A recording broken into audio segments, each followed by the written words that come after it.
Good morning.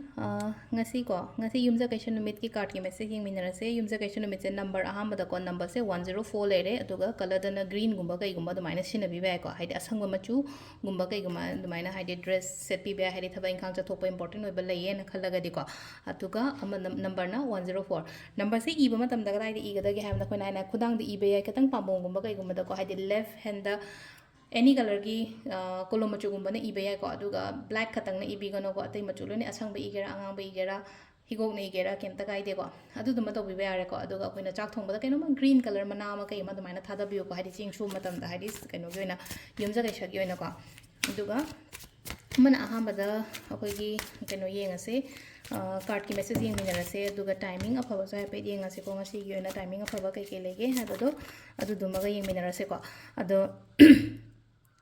personal consultations ko personal consultations ki dum hangapada keno to bigano ko hadi kitang confusion gumba leina ba yaw ko aduna phajana hana keno gumba to biro ko hadi dukan ki number to call tawraga keno to birak pani khangde natraga atopada book tawba taw gi ba yaw ba dumaina hadi mi atopada book gumba tawshan bigi ba ado hadi khoida di khangau da ba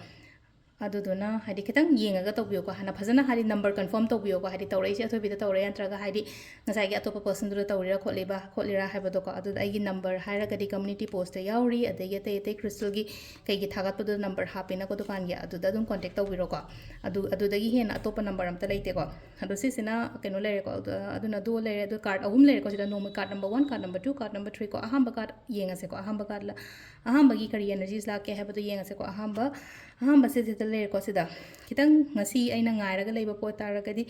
delay oiba hai tare ko khatang ko kitang delay oiba ko pa dumain ta kitang tapna lakpa harasne ko ha shunglu ore shungla la oi habadi na ta ba hadi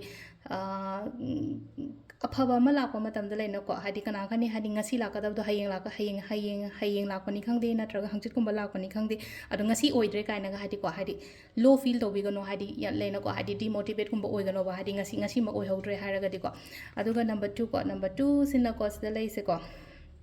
confident yam layo thaba ingkang chathok ko to tamna doubt thamgono isara doubt thamgono hari chatori ba thabok to ai mai pakani oigani haibagi dugi wakhlo namda chatpiyo ko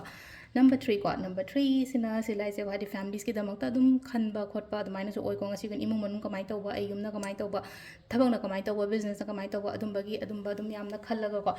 admaina so lai aduga aina tawriba aina honariba koliba mayam su gumba mayam su ko hadi definitely mai adum pakcha kani ko aduna positive yamna oyo ko simaso oisu biyo aduga timing sina ayuki pung mari ga mini ko mari dagi na tare ka mini pung mapan paung lere adagi mapan ga mini kuntra ma thoide na trama thoi ga mini tram doi paung lere ko adagi ani ga mini kuntra tare taina pung taru ka mini ama paung lere adagi tare ka mini tram pandaina pung trama thoi ga mini tram doi paung lere ko aduga nongalam dai ahing nongyai dagi har sina ko pung ama ga mini pung mapan daina pung ahung ga mini taru paung lere ko sisina ko gi ngasi ko ina fa timing ko adu sil lere ko daily card message ma'am thank you